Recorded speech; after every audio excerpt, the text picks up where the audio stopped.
Hello friends, তো আজকের দিনটা ভাই বোনদের জন্য খুবই স্পেশাল একটা দিন, মানে সবার জন্য স্পেশাল, কারণ আজকে হচ্ছে রাখি উৎসব। সরি আজকে না, মানে এটা দুদিন আগে, আমরা আজকে বুধবারে ভয়েস ওভারটা দিচ্ছি। তো কাজ থেকে বেরিয়ে প্রথমেই চলে গেলাম ভাইয়ার জন্য রাখি কিনতে, ভাইয়ার দিদির জন্য রাখি কিনতে। তো নিয়ে আমরা চলে এসেছি ভাইয়ার বাড়িতে। বাট যার বাড়িতে এসে সে খুবই বিজি, মানে ছোট হলে কি হচ্ছে, অনেক বিজি। সে রাখি কালেকশনে বেরিয়েছে। তো সে চলে এসছে, তার জন্য ফুটিটা লোকানো হচ্ছে, কারণ ফুটি দেখলে এখন খেতে যাবে, আর ওটা ভীষণ ঠান্ডা ছিল, তাই তাকে দেওয়া হবে না এখন। আর দেখো আমাদের দেখাচ্ছে যে ও কি কি কালেকশন করেছে। আর দেখো রাখিটাও পরতে চাচ্ছিল না, জাস্ট ফুটিটা দেখানো হয়েছে বলেই পড়েছে। একবারে মিডিলে এসে বসে পড়েছে ফুটিটা যেই দেখিয়েছি।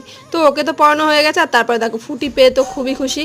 আমার কাছেই খেলো ফুটিটা লাস্টে, আমি ওকে খাইয়ে দিলাম। বাট ওর ছোট ফুটি তো হবে না, ওর সেই বড় ফুটিটাই লাগবে। মানে ওটা দেখেছে, মানে ওটাই লাগবে। তো সবাইকে বললো খুলে দিতে, কেউ তো খুলে দিল না। তো বেচারা নিজেই মুখ দিয়ে করার চেষ্টা করলো। তো আমরা বাড়ি এসে প্রত্যেকবার মতন দিদিকে রাখি পরানোর জন্য তোড়জোড় করছি, কারণ আমরা দুজন মনে করি না যে রাখি বন্ধনটা হচ্ছে শুধু ভাই আর বোনদের। কারণ কথাতেই আছে রক্ষাবন্ধন। তো বাবা মার